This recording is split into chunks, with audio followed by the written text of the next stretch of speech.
মানেই রং, বিয়ের রং লাল রং, হলুদ রং। বিয়ে মানেই মনের মধ্যে একটা অন্য রকমের ফুর্তি কাজ করে। তো যাই হোক, আমার মনের মধ্যে কিন্তু এতটা ফুর্তি কাজ করে না এই ড্রেসগুলো বানানোর সময়। কারণ এই ড্রেসগুলো বানানো যে এত কষ্ট, কি বলবো আর। যারা এই ড্রেসগুলো বানিয়েছে তারাই একমাত্র জানে যে এই ড্রেসগুলো বানানো কতটা পরিশ্রমের কাজ। তো যাই হোক গাইস, এই তো আমি কিন্তু এত সুন্দর একটা লেহেঙ্গার আজকে কাজ করে দিব। তো আমার এই কাস্টমারটার ঈদের 2-3 দিন পরে বিয়ে, তো তার জন্য কিন্তু আমি ড্রেসটা একদম একদম কাটিং করে নিয়েছি। এই তো হাতাটা জয়েন দিয়ে নিলাম। তো হাতায় কিন্তু জোড়া পড়েছে। একদম মোটা মানুষ হলে কিন্তু এটার হাতা হতোই না। একদমই কাপড় ছিল না, খুবই খারাপ একটা অবস্থা। তো যাই হোক, এই যে ড্রেসটা বানাইতে দিছে, তো এই যে লাল কাপড় দিয়ে যে বর্ডার করতে হবে বা গলার পটি করতে হবে, তারা কিন্তু তার জন্য এক্সট্রা কোনো কাপড় দেয় না। কেন দেয় না আমি জানি না। এই গ্রামের লোকজনগুলো না অনেক গ্যাসটা টাইপের হয়। শহরের লোকজন অনেকটাই বোঝে যে আসলে এই কাজ করতে অবশ্যই কাপড় তো লাগবে, তারা কিন্তু কিনে দেয়। আর এরা বলে যে তোমার কাছে কত কাপড় আছে ওইগুলা দিয়ে করে দাও। তো আমার কাপড়গুলো তো অনেক সময় টুকরো টুকরো থাকে। আর এই গলার ডিজাইনগুলো করতে নিলে টুকরা কাপড় দিয়ে গলাটা হয় না। আমি যেভাবে কাজ করি, থ্রি পিসের গলাগুলো আমি একদম পুরো আমান একটা কাপড়ের উপর বসিয়ে করি। এই জন্য আমি টুকরা কাপড় দিয়ে গলা করতে পারি না। হাতাটা কিন্তু অনেক সুন্দর করে যে সেলাই করে নিলাম। মেয়েটা এত চিকন, কি বলবো আর। তো আমার হাতটাই মনে হচ্ছিল যে ঢুকতেছে না ভিতরে। তো হাতাটা লাস্ট অব্দি সেলাই করা হয়ে গেল। দেখতেই পাচ্ছেন সুন্দর হয়েছে কিন্তু।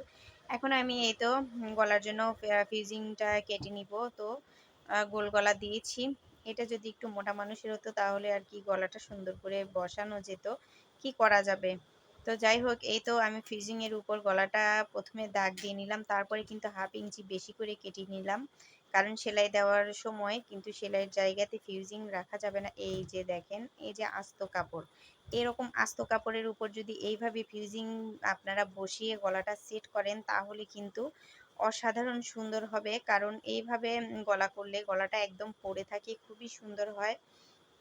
তো যাই হোক, আমি কিন্তু আগে এই প্রসেসে সেলাই করতাম না। আগে জানতামই না যে এইভাবে গলা সেলাই করা যায়। তো যাই হোক, আমি আমার এক আপুর কাছ থেকে শিখে নিয়েছিলাম। আমি আর কি ওই পেস্টিং এর উপর দিয়ে সেলাই দিয়ে দিতাম, যে কারণে ওইটা অনেক মোটা হয়ে যেত। আর এখন কিন্তু আমি জানি কিভাবে ফিউজিংটা সেট করে।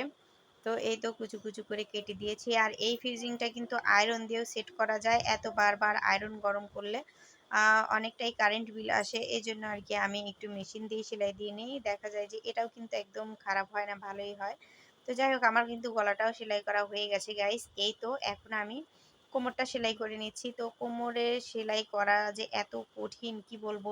আর তার চাইতেও কঠিন এই লেহেঙ্গাটার সাইডে সেলাই করা, কারণ ক্যান ক্যান দেওয়া থাকে। এত মোটা কাপড় কিভাবে যে আসলে সেলাই করব, মাঝে মাঝে একদম ক্লান্ত হয়ে যাই এই লেহেঙ্গাগুলো বানাতে নিলে। তো আমার কাছে কিন্তু এইগুলো অনেক অর্ডার থাকে। আর এই যে বারবার অর্ডারের কথা বলছি, তবে এগুলোর মজুরি শুনলে আর কি অনেকেই অবাক হয়ে যাবে। এইগুলো কিন্তু আমি গ্রামে বসে এগুলোর মজুরি 700-800 টাকা করে নেই। কারণ এই ড্রেসটা সেট করতে অনেক পরিশ্রমী হয়। আর যেহেতু এখন আ জিনিসপত্রের অনেক দাম হয়ে গেছে। আর আমি ওভারলক করে দেই, আয়রন করে দেই। এজন্য একটু মজুরিটা আর কি বেশিই নেই। আমাদের এলাকার সবাই বলে আমি নাকি প্রচণ্ড পরিমাণে মজুরি বেশি নেই। তো মজুরি কেন নিব না? এই যে ড্রেসটা বানানো যে কতটা প্যারা সেটা কিভাবে আমি বোঝাবো? তো গাইস, এই তো দেখতে পাচ্ছেন আমার ড্রেসের এই তো লাস্ট লুক চলে এসেছে।